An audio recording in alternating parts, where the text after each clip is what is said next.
Bismillahirrahmanirrahim. Assalamualaikum warahmatullahi wabarakatuh.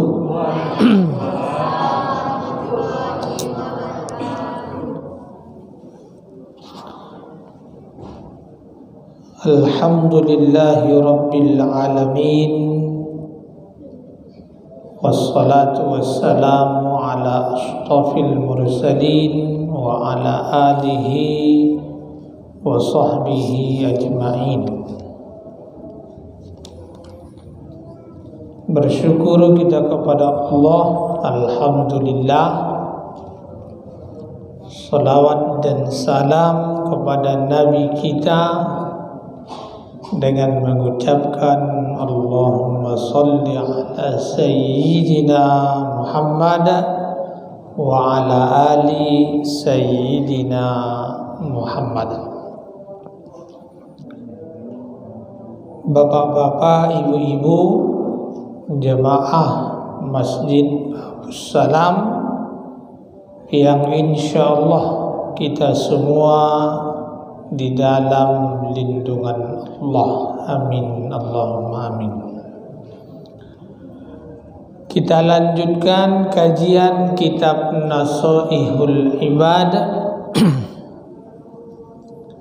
yang pada malam yang berbahagia ini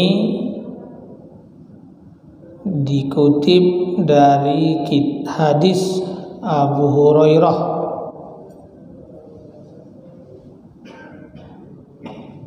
Apa kata Rasulullah sallallahu alaihi wasallam? Ada, kata Rasulullah, 3 perkara.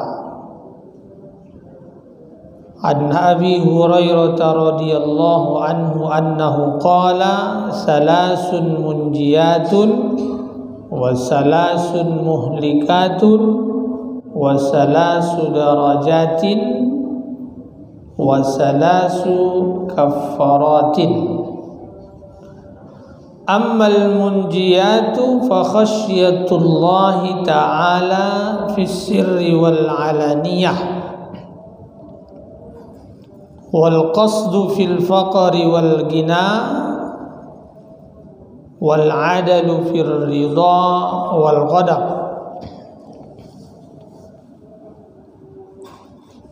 Kata Rasulullah, 3 hal yang membersihkan kita, yang membebaskan kita dari azab Allah. Jadi kalau ini kita amalkan, insyaallah kita terhindar dari azab Allah. Di samping kita tambah dengan doa-doa, Allahumma inni a'udzubika min azabi jahannam wa min azabil qabri wa min fitnatil mahya wal mamat wa min syarri fitnatil masihid dajjal. Mana dia? Yang pertama, khasyatullah fis sirri wal alaniyah, takut kepada Allah dalam keadaan sendiri maupun dalam orang banyak. Jadi tidak berbeda solat kita, baik dilihat orang ataupun tak ada orang, sama, tak boleh berbeda. Ibadah kita baik di rumah ataupun di masjid sama. Kalau bisa di rumah tu lebih lama, jangan terbalik. Di rumah sebentar, pas ada orang di masjid, kebetulan pula mertua kita di samping kita tu agak lama sikit, tu Tidak pas tuh. Berarti bukan karena Allah. Ya kan? Sama dengan kalau kita makan, dikiaskan dulu enggak. Makan di depan mertua ataupun tak di depan mertua, kalau lita, ia batang buah. Ya kan? Tidak ada jaga-jaga image. Sama semua. Nah, ini yang apalagi dalam agama. Takut kita kepada Allah, dilihat orang jadi, tak dilihat orang pun tak masalah. Yang penting yang maha melihat yang melihat. Itulah dia Allah Subhanahu wa ta'ala. Jadi kita tu dulu kalau kami ya di MDA, tapi kalau sekarang di sini kan MDA masih ada tak belajar sifat 20. Wujud, qidam, baqa, ya kan? Itu perlu tuh. Jadi ada namanya di situ qudrat, iradat, ilmu, hayat, sama, basar, kalam. Jadi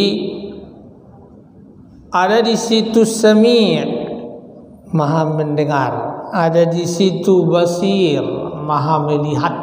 Ada di situ alim, maha mengetahui. Jadi kemana-mana kita ini harus kita bawa. Kalau ini kita bawa, insya-Allah selamat kita. Karena apa?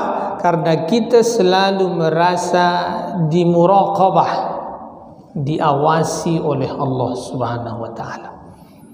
Jadi kalau seperti itu, apakah berani kita lagi melakukan perbuatan yang tidak baik? Tak berani kita lagi, karena kita diawasi oleh Allah Subhanahu wa ta'ala. Dalam keadaan apapun, pernah saya sampaikan, ketika kita mengirim sesuatu pesan, ya kita khawatir ini yang di samping ini jangan melihat, sampai kadang-kadang masuk ke dalam saku. Agak godang saku tapi saya tengok ni. Takutnya terdengar piti masuk SMS banking kan. Ada yang maha melihat, Allah Ta'ala. Jadi seperti yang kita bilang bahwa salah satu didikan daripada ibadah puasa itu adalah membentuk orang yang jujur. Membentuk orang yang jujur. Itu dia, Bu. Yang kedua, wal qasdu fil faqri wal ghina. Maksudnya at-tawassut fil ma'isah. Tidak berlebihan di dalam hidup ini. Ini yang disebut dengan qanaah. Apa itu qanaah? Qanaah itu kalau ada dipadakan, kalau tidak ada ya tetap disyukuri. Artinya apa? Apa yang Allah kasih pada kita pada saat ini, baik dia sedikit atau banyak, kita tetap bersyukur kepada Allah Subhanahu wa ta'ala. Jadi jangan berlebihan. Dalam beribadah saja tak boleh berlebihan. Ada panduannya, Pak, ya kan? Jangan Bapak karena terlalu alim, datang terlalunya Bapak bikin solat subuh 2-3 rakaat.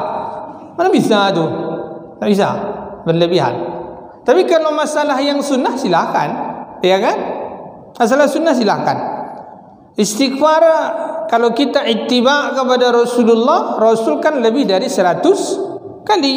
Kalau Bapak Ibu nak bikin 1000 kali, silakan, boleh. Tapi kalau perkara yang sudah ada ketetapannya, jangan ditambah-tambah.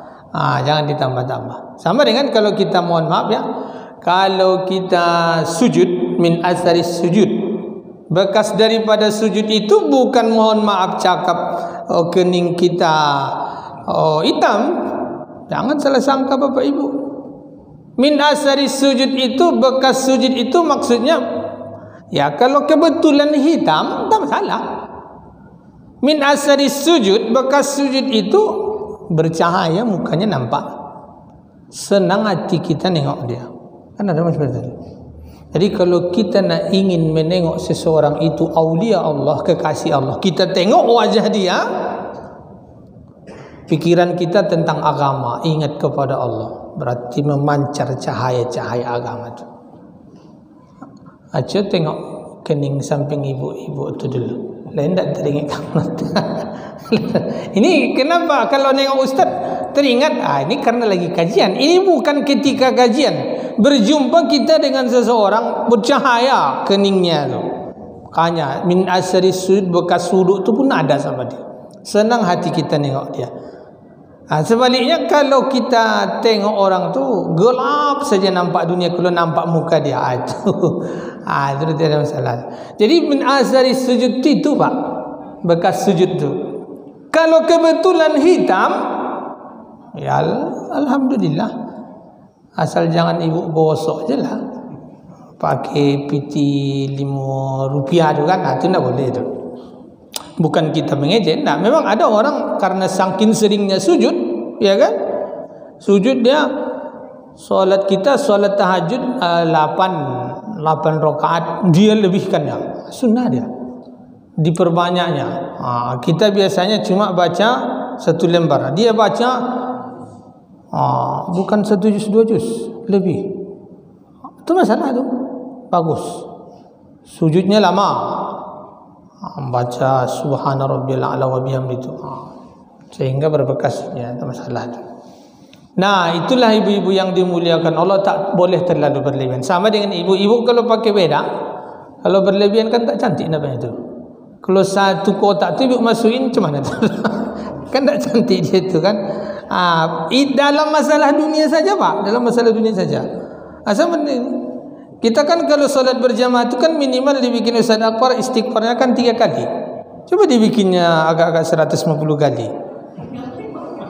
Tengok kiri kanan tidak ada suara lainnya, suara kipas, suara AC yang tendang balik.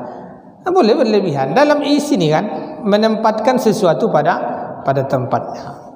Jadi dalam masalah ibadah yang wajib tak boleh berlebihan. Kalau masalah ibadah yang sunnah silakan, tapi jangan ingin dilihat orang. Di rumah silahkan, berbanyaklah sebanyak-banyaknya. Jadi kalau sudah seperti itu berarti kita sudah sama dengan yang pertama tadi, memang ikhlas. Apa arti ikhlas itu? Bersih, murni, ya kan? Kalau bahasa Arabnya sudah khalas. Gimana, sudah paham? Khalas. Itu berarti sudah ya pas, bersih, suci, murni. Kalau kholas itu bahasa Batak tu, berang arti itu. Kholas itu kholas. Beda pula horas. Kalau horas itu sehat. Jadi ibu-ibu yang dimuliakan Allah, itu yang kedua. Lalu yang ketiga, al-'adalu fir ridha wal ghadab. Artinya bi an yaqda lillah wa yarda liridha. Dia marah, tapi marahnya itu memang ada dasarnya. Dasarnya karena memang agama. Jadi dia marah karena ada dasarnya. Nampak kita orang tidak pakai jilbab, dia marah kita. Tapi marahnya itu kan bukan mencaci maki dan segala macam, tidak. Jadi kalau ibu ada orang yang tidak melakukan perbuatan yang sesuai dengan syariat Islam, benci, tapi jangan yang kita benci itu orangnya Bu, tidak boleh orangnya, tapi yang boleh dibenci itu adalah perbuatannya saja. Bisa jadi kalau kita benci dia, mencaci maki segala macam, itu bisa jadi nanti belum tentu Bu, belum tentu. Apakah di akhir hayat dia Allah kasih dia ketukan hidayah itu, ya kan? Jadi ketika kita Allah kasih hidayah itu, rajin kita ke masjid, kita menutup aurat, kita tidak melakukan perbuatan-perbuatan yang maksiat, itu bukan membuat kita sombong Bapak Ibu, tapi membuat kita bersyukur. Makanya kita berdoa, Allahumma alhamdulillah ala ni'matil hidayah wal istiqamah. Puji Allah Ta'ala bahwa yang membawa kita ke sini, ke masjid ini, bukan karena kita alim, tidak, tapi karena memang Allah kasih kepada kita sampai pada hidayah ini sampai saat ini. Jadi syukuri. Jadi kalau ada orang kita lihat berbuat maksiat, bukan kita caci maki, tapi kalau kita punya kuasa atau mampu menasihatinya, nasihatilah. Itulah ladang amal ibadah kita. Jadi tidak boleh kita berhenti mengajak ini. Walaupun Bapak Ibu yang dimuliakan Allah, dulu kita ramai, anak-anak mudanya, remajanya ramai. Sekarang berbelok dia main apa kata Ustaz tu? Main kakek merah kata sekarang lah, kakek merah. Awak dah tentu dia kakek merah tu kan.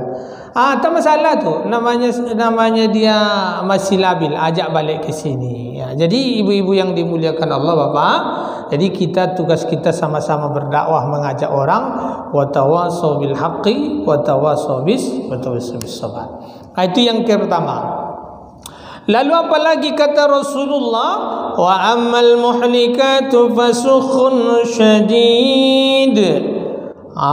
Tadi ada hal yang bisa membebaskan kita dari azab Allah. Lalu ada pula amal ibadah kita itu akan hancur, binasa, tak bernilai di sisi Allah. Siapa yang merusak amal ibadah? Kita juga. Kita yang menanam, bukan kita tuai hasilnya, tapi kita hancurkan. Kenapa kita hancurkan? Kadang-kadang kita tidak paham, makanya perlu kita mengaji. Jadi kenapa bisa amal ibadah kita itu sia-sia? Penyebabnya yang pertama kata Rasulullah sallallahu alaihi wasallam, syukhun syadid, artinya bukhlun syadid. Bukhlun syadid ni sangat berlebihan pelitnya. Ma'alaihi min haqqillahi wa haqqi khalqi. Tidak mau dia mengeluarkan, contoh infaknya tak mau dia, sedekahnya tak mau dia, berbagi dengan sama tak mau dia. Itu kan tugas kita tu sebagai hamba Allah. Jadi apa yang kamu makan akan jadi kotoran, ya kan? Apa yang kamu simpan ada masanya dia binasa. Tapi apa yang kamu infakkan, itulah yang akan kekal selama-lamanya. Jadi apa yang kita kasih itu, itulah yang akan kekal. Jadi kalau lewat kotak infak tu jangan disenyumin, diisikin. Supaya apa? Supaya nanti di akhirat dia akan berbicara. Jadi saksi dia, Pak. Wa tashhadu arjuluhum bima kanu yaksibun. Tangan bersaksi, ya kan? Kemudian kaki bersaksi, mata bersaksi apa yang sudah dia kasih itu. Itu yang pertama. Jadi jangan dirusak, jangan terlalu pelit, Bu, ya. Sedangkan orang sesama pelit aja sama-sama tidak suka, apalagi Allah Subhanahu wa taala. Orang pilih dengan orang pilih sama-sama tidak bersuhu tu, apalagi dengan Allah taala. Pengennya ditraktir saja. Pas giliran dia berduit tak mau mentraktir. Selesai makan pura-pura ke WC. Mana pula ada WC setengah jam. Rupa tunggu dibayar dulu baru keluarnya. Itu membana pilih itu. Ada orang di situ macam tu? Tidak ada kan? Tidak ada. Setengah jam di WC. Apa kerja di dalam WC itu? Selesai nampak dia kakaknya pergi ke kasir kawan tu, baru keduanya. Pura-pura lo ngeluar dompet. Apa bayar lah. Itu memang tidak jaleh orang dulu. Bapak Ibu yang berbahagia, yang dimuliakan Allah. Kemudian yang kedua, wahawan muttaba, yang bisa membinasakan amal ibadah. Wahawan muttaba, terlalu memperturutkan hawa nafsu. Jangan diperturutkan hawa nafsu itu. Kalau kita perturutkan hawa nafsu ni, takkan ramai masjid ni, yakin saya itu. Tapi karena kita kontrol nafsu kita bertahan, makanya kita menjadi orang-orang yang beruntung. Qad aflahal mu'minun. Sungguh beruntunglah orang-orang yang beriman. Orang yang berimanlah yang dia bisa mengkontrol nafsunya. Bapak Ibu yang berbahagia. Yang ketiga, wa ijabul mar'i bi nafsi. Ini namanya sifat ujub. Bangga dengan diri sendiri tak boleh. Merasa bangga dengan apa yang ada pada dia tak boleh. Itu bisa membinasakan amal ibadah kita, tak dinilai oleh Allah Subhanahu wa taala. Kemudian Bapak Ibu yang berbahagia, wa ammad darajatu fa ifsa'us salami wa id'amut ta'am was salatu bil laili wan nasu niyam. Lalu tadi ada yang bisa membebaskan kita dari azab Allah, lalu ada pula yang bisa membinasakan amal ibadah kita. Lalu yang selanjutnya kata Rasulullah, ini mengangkat derajat seseorang, mulia di mata Allah, mulia di mata Allah dan mulia di mata manusia. Karena ada orang memang tersohor dia di mata manusia, jangankan nasional, internasional pun kenal dengan dia. Tapi malaikat Jibril, malaikat rahmat, tidak kenal dengan dia. Yang kenal dengan dia itu cuma malaikat pencabut nyawa. Itu yang kenal dengan dia itu. Kenapa bisa begitu?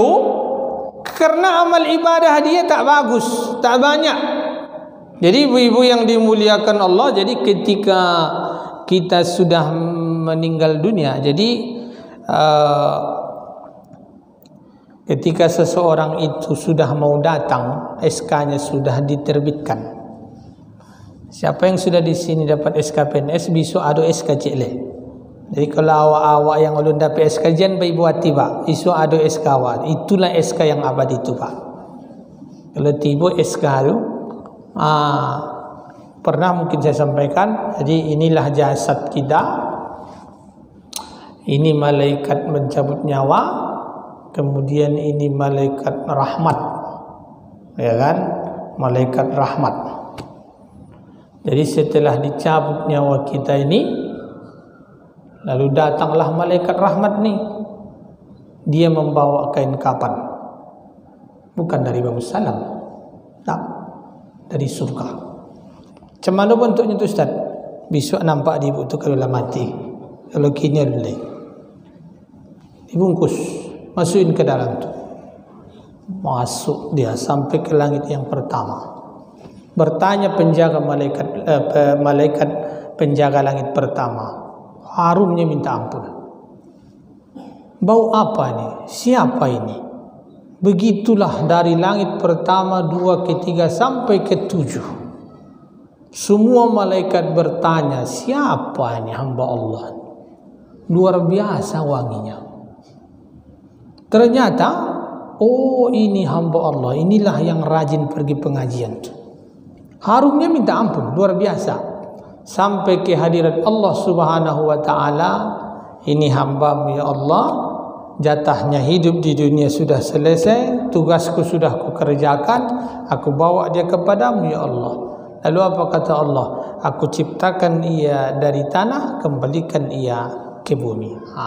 Jadi sampai kita naik dulu, itu dikembalikan ke bumi lagi. Itu orang-orang yang baik. Berbeda dengan orang-orang yang jahat, yang tidak mau sholat, yang tidak mau menutup aurat. Malaikat pencabut nyawa, kemudian malaikat azab. Lalu setelah tugas selesai malaikat tugas pencabut nyawa ni, lalu malaikat azab ni dia bawa, dia bungkus pula dengan kain kafan. Luar biasa, busuk minta ampun. Kenapa? Karena ketika dia dunia tidak mau sholat, tidak mau menutup aurat dan segala macamnya. Maka ibu-ibu yang dimuliakan Allah, kalau kita ingin terkenal di hadapan Allah, mulia di hadapan Allah, malaikat pun mengenal kita, maka lakukanlah wa'amilus salihat. Wa'amilus salihat itu ikan bentuknya jamaah tu, amal saleh. As-salih, salihun, salihani, salihun, salihatun, salihatani, salihat. Banyak amal soleh tu Bapak Ibu. Ambil semuanya, kerjakan. Karena kita tidak tahu amal soleh yang mana yang akan berterima itu. Kerjakan saja, apapun amal solehnya, baik dari hal sekecil apapun. Pulang ibu dari masjid ni, nampak duri di jalan, geser dia. Itu pun sudah jadi amal ibadah. Jangan mentang-mentang karena bengkelnya agak sepi, basiraan paku situ dan itu. Jarak-jarak 10 minit bocor ban Honda orang. Ditengok rupa baku berjejer di situ. Itu tidak boleh macam itu. Ada orang macam tu, ada, tapi tidak di sini. Itu yang tukang-tukang bengkel yang tak percaya dengan Allah Ta'ala tu. Bapak Ibu yang berbahagia, itu yang akan mengangkat derajat kita kata Rasulullah. Yang pertama adalah ibsa'us salam, maksudnya izharus salam bainan nas bi an tusallima ala man arabtahu wa man lam ta'rifhu. Ibsa'us salam, menebarkan salam.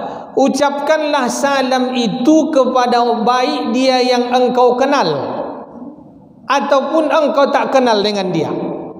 Kalau di jemaah sini kan kenal kita semua. Tapi kalau pergi kita misalnya ke Masjid Al-Mujahidin, kita pergi ke Masjid An-Nur, tu ada pengajian tabligh akbar, pergi kita ke sana, jumpa dengan orang, Assalamualaikum. Salam. Jangan seperti beberapa orang tu, kalau hendak sekelompok dengan dia, hendak mau dia senyum dengan kita, itu berbahaya. Ada memang seperti itu, sengaja dilewatkannya pula kita. Kalau yang sambil di salamnya, pas awak hendak di salamnya, ngapa bisa begitu? Tidak satu kelompok, hendak boleh begitu tu. Sombong kita namanya itu, sombong. Selagi kita masih bernabikan kepada Nabi Muhammad, bertuhankan kepada Allah, berkiblat kepada Ka'bah, Al-Quran kita masih sama, dia masih saudara kita. Jangan dibedakan, ya kan? Tak boleh seperti itu. Jadi asal dia sesama Muslim, ucapkan salam, baik dia yang engkau kenal ataupun tak kau kenal. Assalamualaikum. Kalau ada non-Muslim di tempat kerja kita ataupun tetangga kita, Assalamualaikum katanya, jangan dijawab. Cukup kalaupun nak kita jawab, kata Rasulullah, wa'alaika. Tak boleh kita jawab wa'alaikumussalam. Tak boleh. Kenapa bisa begitu, Ustaz? Assalam itu mengandung selamat dunia dan akhirat. Bagaimana Bapak Ibu nak mendoakan dia selamat dunia dan akhirat sementara dia tidak beriman kepada Allah? Tak boleh. Ustaz, kan ucapan sajanya. Iya, ucapan itu dia bisa berpengaruh kepada akidah kita. Kalau tak percaya, suruhlah dia. Tolong dulu ucapkan asyhadu an la ilaha illallah wa anna Muhammad Rasulullah. Mana mau dia? Mau dia tidak dulu? Kalau mau dia masuk Islam dia itu. Kan ucapan saja. Iya, ucapan. Dari ucapan masuk ke hati. Kan begitu. Jadi ibu-ibu yang dimuliakan Allah, maka tak boleh ya Assalamualaikum. Kalau mereka biasa aja. Saya pernah dulu mengajar di SMA 14 di Simpang 3. Subhanallah, Allahu Akbar, biasa aja dia nyebutkan. Karena saya ngajar bahasa Arab waktu itu. Bahasa Arabnya mutan lokal, Kristen, non-Muslim, kafir. Iya, kafir. Kafir itu kan bukan kasar tuh, kasar. Masalah tuh, walaupun live streaming. Kafir itu masalah tuh. Biasa dia bilang, Assalamualaikum Ustaz. Dalam hati saya, wa'alaika. Subhanallah, Allahu Akbar katanya. Dari sekian kalimat-kalimat tayyibah, satu yang tak berani dia. Itulah itu yang tak berani dia. Tak berani dia, Pak. Ya kan? Kalau berani dia, sujud syukur saya itu. Itulah. Di SMA 14 itu kan bercampur non-Muslim dengan yang Muslim. Belajar bahasa Arab muatan lokal. Tapi Bapak Ibu, mereka pula yang lebih hebat menangkap bahasa Arab pada yang Muslim tu. Kok bisa? Tanyalah si Amdanur ni. Dia di UIN tu wajib belajar bahasa Arab. Banyak ada yang non Muslim, ada di Fakultas Sains dan Teknologi itu banyak situ yang non Muslim. Wajib mereka belajar bahasa Arab. Tapi yang jadi pertanyaan saya sampai sekarang ini, kalau jujur dikasih nilai, yang non-Muslim itu dapat A. A itu kan 95-100 tuh. Yang Muslim tu dapat nilai bulan sabit. Itu bulan sabit. C. C itu berapa tu Ustaz? 60. 65. Tapi Pak, itulah tu. Tapi itu pula tak dapat hidayah dia kan. Itulah Bu ya. Itulah dunia terbalik itu. Jadi Bapak Ibu yang dimuliakan Allah, itulah dia wa ifsa'us salam. Bu, kalau ada orang benci dengan kita, sakit hati dia dengan kita, berjumpa ibu dengan dia, salam dia Bu. Assalamualaikum. Habis itu salam tangannya. Apa salam-salam ni kata kan? Sabar aja Bu. Bisa jadi dengan ibu memberanikan diri menyalam dia, ucap salam, kan pada saat itu berguguran dosa-dosa kecil tu. Kalau tambah dicibirnya, saya Ustaz, sabar. Itulah guna kita mengaji tu. Ya ayyuhallazina amanu sta'inu bis-sabri was-salah. Dek bare Ustaz, memang berat, tapi yakin dan percayalah, Allah bantu tu, luluh hatinya tu. Apalagi dengan orang yang baik-baik dengan kita, ucapkan salam ya.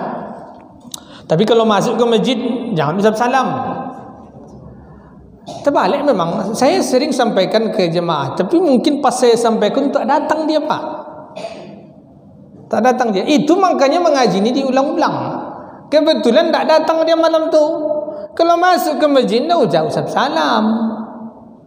Cukup baca doa tahiyatul masjid. Ya kan?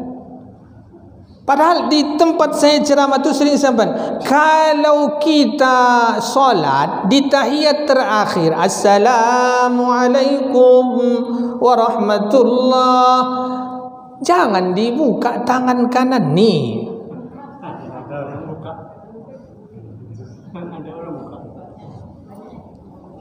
Kiri ditutui. Apa dia ditutui? Kalau kanan membuka pintu surga, kalau kiri menutup pintu neraka. Itu palsu ada tu. Tidak ada digambarkan Nabi itu. Kalau ada yang mengerjakan, mohon maaf ya, tidak ada anjuran Nabi itu. Tapi di tempat saya ceramah, ini saya bukan menyindir jemaah sini ya, di tempat lain, ini bapak ini datang dia waktu saya ceramah atau tidak. Tapi kadang-kadang nanti disampaikan balik, Ustaz itu aja yang disampaikannya. Padahal tujuannya menyampaikan. Kadang-kadang begini Bu, kalau disampaikan langsung ke dia, tersunggingnya. Itu salah. Terpaksa di depan forum lagi disampaikan, di depan jemaah dia. Begitu caranya tuh. Ibu pun kalau ada pertanyaan ibu, tapi tujuannya menembak seseorang, tanya di sini. Ustaz yang menjawab. Kalau yang bapak tu dia merasa, tidak akan sakit hati dia ke ibu yang bertanya tu. Biasa tu. Ya kan sering kita sampaikan tu.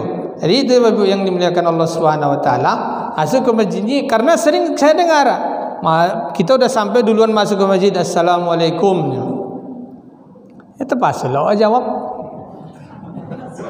Masalahnya mengucapnya sunnah, menjawab wajib. Ya kan? Tapi kalau dia baca doa dulu tak masalah ya kan? Karena bertemu sesama muslim, ucap salam. Sama dengan begini, berarti tak boleh Ustaz kita ucap salam dalam masjid? Boleh lah. Tapi jangan sampai mengucap salam itu kita kerjakan, membaca doa masuk masjid itu tak kita kerjakan. Itu namanya tadi itu memandai-mandai. Memandai-mandai. Baca dulu Allahumma ftah li abwaab rahmatik. Nak berjumpa kita dengan Assalamualaikum. Bagus tu. Atau keluar kita tinggalkan masjid ni, kita ucap Assalamualaikum. Kita tinggalkan majlis, keluar kita Allahumma ftah li abwaab fadlik. Itu dia. Jadi wa ifsa'us salam. Jadi sepele Bu. Jangan sampai nanti kita sudah langit ke-7 kajian, yang di bawah ni tak sampai sama kita, tak kita amalkan. Kalau ditanya masalah hukum-hukum yang lain, paham dia tu. Tapi yang kecil-kecil ni nak dikerjakannya, itu salah. Salah tu. Jadi yang kecil-kecil ni amalkan dia. Supaya apa? Supaya kita mendapatkan keberkahan tadi. Itu yang pertama. Lalu yang kedua, wa'id'amut ta'am, berbagi makanan. Jadi kaji kita ni bu, kaji saya, Ustaz Mukhlisin, Ustaz Tampu Bulan. Kalau saya simak, itu aja sebenarnya itu.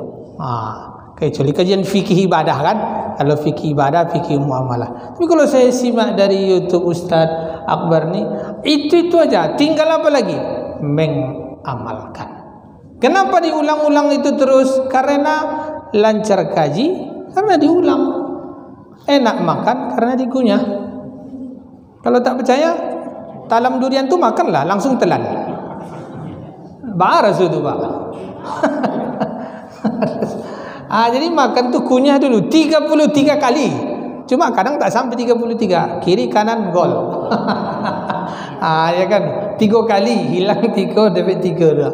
Tapi walaupun begitu ya kan, kajian perjalanan akhirat, tazkiyatun nufus, nasaihul ibad, ya kan, al hadis al arba'in an-nawawiyah, ini berkaitan semua ni. Kaji itu ke situ saja. Kaji itu tak ada yang baru.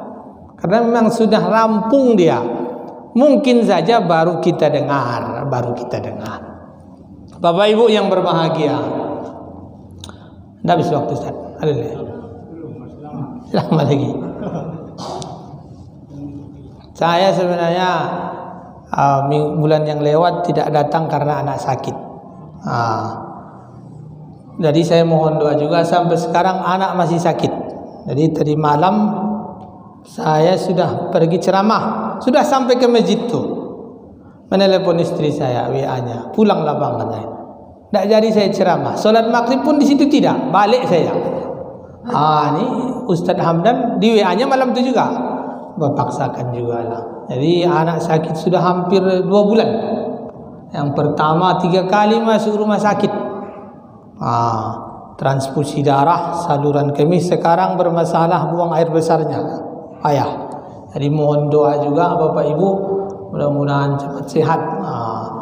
Kalau dibawa ke rumah sakit tidak tertengok dia awak disuntik tarwih, terpasuk ubat tradisional diurut, belum berjodoh obatnya. Jadi makanya kalau ini ceramah ni kurang semangat nampak, tidak seperti biasa Ustaz Malik ya. Mungkin karena itu tu. Tapi saya tengok biasa-biasa aja nya. Dipaksakan nih. Dipaksakan. Jadi mudah-mudahan mohon doanya dia supaya diberikan kesehatan, berjodoh obatnya.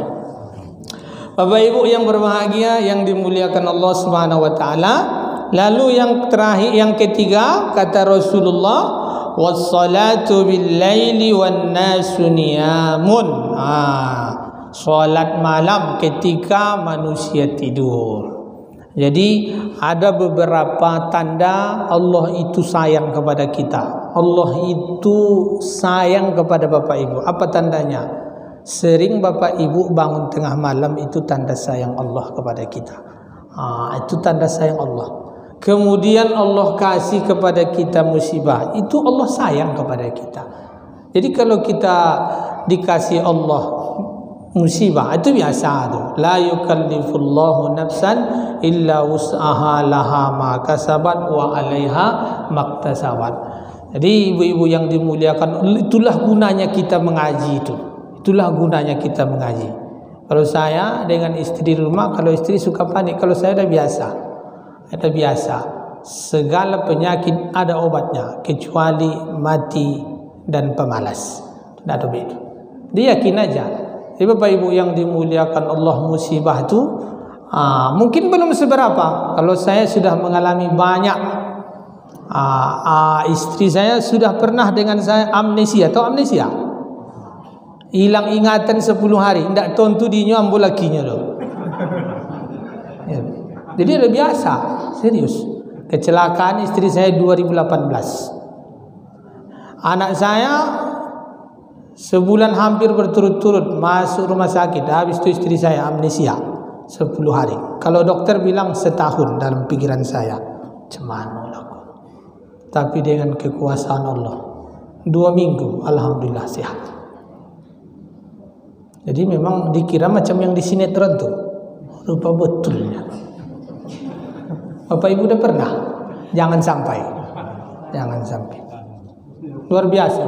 Kejadian istri saya amnesia 2018, yang dia ingat hanya memori 2006. Masih gadis dia tuh, tentu tidak kenal dia dengan saya. Jadi musibah yang seperti itu sudah biasa. Jadi saya seperti itu, saya serahkan kepada Allah Subhanahu wa taala. Yang penting kita hanya berikhtiar. Obat medis kita kerjakan, tradisional yang tidak menyalahi syariat pun kita kerjakan. Yang penting kita berusaha. Berjodoh nanti obatnya Allah lah yang menentukan. Bapak-ibu yang dimuliakan Allah, itu tanda sayang Allah kepada kita. Kalau dibangunkan Allah, sering kita bangun tengah malam, itu tanda sayang Allah pada kita. Jangan disia-siakan. Kemudian Allah kasih kepada kita cobaan, musibah, itu pun tanda sayang Allah kepada kita. Apa hasibtum an tadkhulul jannata wa lam ya'tikum mathalul ladina min qablikum massathumul ba'sa'u wad-dharra.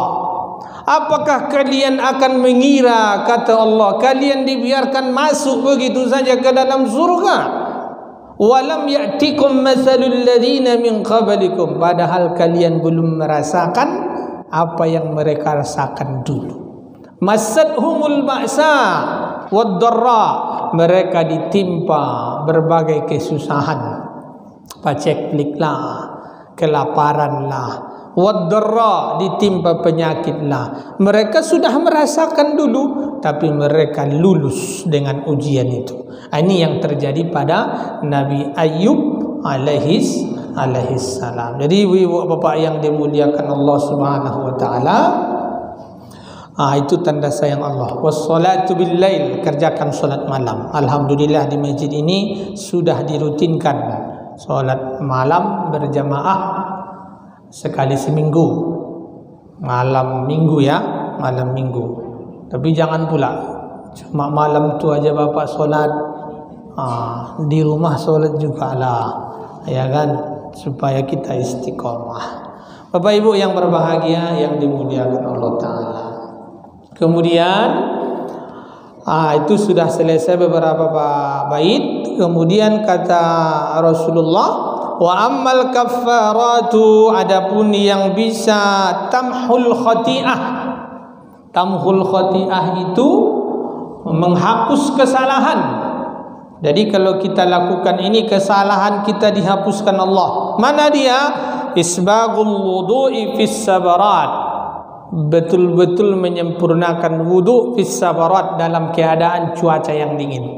Contoh tengah malam, ya kan dingin tuh. Dingin. Jadi bukan hanya sekedar, jadi kalau sekarang seperti model ini kan cuaca bagus nih, berwuduk kita sempurna. Bangun kita tengah malam, dinginnya, tapi wuduk pun kita tetap sempurnakan. Jadi ibu-ibu bapak yang dimuliakan Allah, kalau kita berwuduk itu, pada saat itulah Allah gugurkan dosa mata, dosa hidung, dosa telinga, kemudian dosa tangan, jari, segala macam. Jadi tangan yang mengetik kan, wamsahu biru'usikum faksilu wujuhakum wa aydiyakum ilal marafiq idza qumtum minas salati faghsilu wujuhakum wa aydiyakum ilal marafiq. Kalau kalian nak mau salat, basuh muka, kemudian tangan, faghsilu wa aydiyakum, tangan, ilal marafiq, tangan sampai siku, wa arjulakum ilal kabain, kaki sampai dua mata kaki. Jadi musab muka, basuh dia, basuh muka supaya berguguran dosa mata, dosa hidung, segala macam lainnya setiap kita berwudu. Kemudian dosa tangan. Ini luar biasa indah bahasa Al-Quran nih bapak ibu. Basuh tangan sampai siku, dari sini. Bukan berarti tak boleh dari sini, silakan. Cuma yang lebih tepatnya dari sini, karena Allah bilang wa aydiyakum ilal marafiq, tangan sampai ke siku. Jadi kalau tangan yang kita basuh nih, karena yang bikin dosa itu mana, siku atau tangan? Ibu kalau ngetik WA pakai siku? Enggak kan? pakai jari kan, maka berdoa Allah Ta'ala sela-sela tangan tu supaya apa, kalau ini salah ketik gugur dosanya. Jadi luar biasa ayat Al-Quran. Wa arjulakum ilal ka'bain, kemudian kaki sampai kedua mata kaki. Jadi bisabarat, bagaimana kita berwudu dalam keadaan biasa, waktu cuaca biasa, dalam keadaan dingin pun begitu kila dalam berwudu. Bapak Ibu yang berbahagia yang dimuliakan Allah, kemudian yang kedua kata Rasulullah, wa aqna naqlul aqtam ilal jamaah, melangkahkan kaki untuk pergi solat berjamaah. Kemudian wantizarus shalah ba'da salat, menunggu salat sesudah salat. Maksudnya apa? Inilah maksudnya nih. Intizarus shalah ba'da salah, menunggu salat sesudah salat. Sesudah salat maghrib kita tunggu masuk waktu salat isya. Insyaallah ini pun akan menjadi amalan yang bisa menghapuskan kesalahan kita. Kapan kita bisa kerjakan itu Ustaz? Menunggu salat sesudah salat. Waktu maghrib dengan isya inilah. Kadang-kadang kalau zuhur asar kan kita balik dulu kerja segala macam. Tapi waktu yang Allah kasih kepada kita yang harus jangan kita sia-siakan, menunggu salat isya sesudah selesai salat maghrib dengan mendengarkan kajian. Mudah-mudahan iktikaf kita sebentar menjadi amal ibadah di sisi Allah Subhanahu wa taala. Amin ya rabbal alamin. Saya mohon doa dari jemaah, kita kirimkan Al-Fatihah untuk anak, mudah-mudahan cepat sehat. Al-Fatihah. A'udzubillahi minasyaitonirrajim. Bismillahirrahmanirrahim. Alhamdulillahirabbil alamin. Arrahmanirrahim. Maliki yaumiddin. Iyyaka na'budu wa iyyaka nasta'in. Ihdinas siratal mustaqim. Siratal ladzina an'amta 'alaihim ghairil maghdubi 'alaihim waladdallin. Amin. Terima kasih atas segala perhatian. Mohon maaf atas segala kesalahan. Akhirul kalam. Assalamualaikum warahmatullahi wabarakatuh.